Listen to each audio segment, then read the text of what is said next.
What's up, Kaluksers? It's me again, Lucas Vlog. Panibagong araw, panibagong vlog na naman. Ngayon nga ipapasok na naman tayo sa school, but with a twist kasi meron tayong pupuntahan mamaya after class. Syempre mamaya pang hapon yon, mga 6 ganun. On the way na nga pala kami dyan papunta sa school. Nagbatid na naman ako kasi wala tayong sasakyan, nasira. Fast forward na natin is nakarating na ako sa school and sa likod na naman tayo dumaan. Dala-dala ko dyan yung chest and yung scrapbook na ginagawa namin. Naglalakad na pala ako papunta sa classroom namin. Fast forward na natin, nandito na ako sa bungad ng classroom namin and papasok na ako sa loob. Wala pa masyadong estudyante kaya chill muna. Konti pa lang kami pumasok pero maya papasok na din yung iba at mag-start ng klase. After class is lunch time na, so dumiretso na agad ako sa kinakainan ko.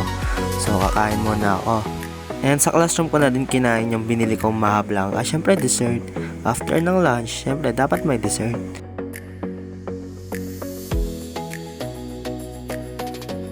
After ng maghapong klase, pumunta muna kami saglit sa may CR para umihi bago umuwi. Pagka uwi ko sa bahay ay nagpalit muna ako, then dumiretso na agad kami sa pupuntahan namin. Dinaanan nga pala namin si Ate Joanna at kasama namin siyang pupunta sa pupuntahan namin. Ha? Ano yun? Hindi, kasama namin siyang pupunta sa cottage prayer.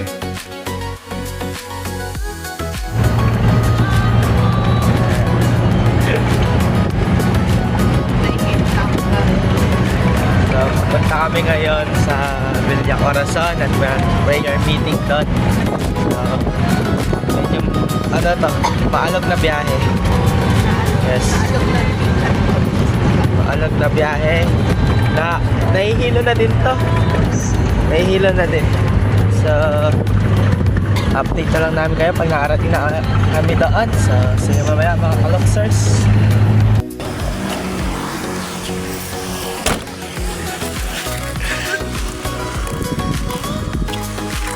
So, andito na po kami sa Villa Corazon, guys.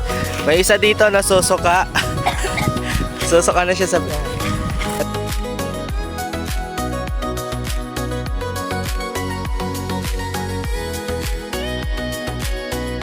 Update mamaya, guys.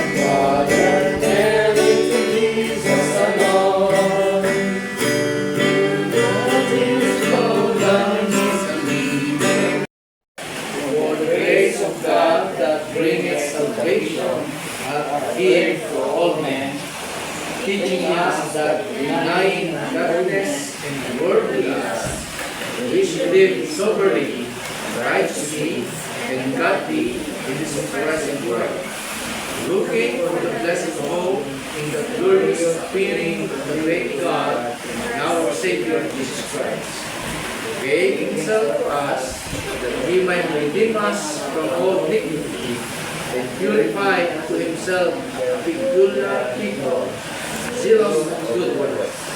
This day speak and exhort you with all authority. Let no man despise thee. After ng prayer meeting is syempre kainan na. So, kumain muna kami. Hanggang dito na lang itong vlog na to. Dito ko na lang ito tatapusin. So, see you to the next vlog. Bye-bye!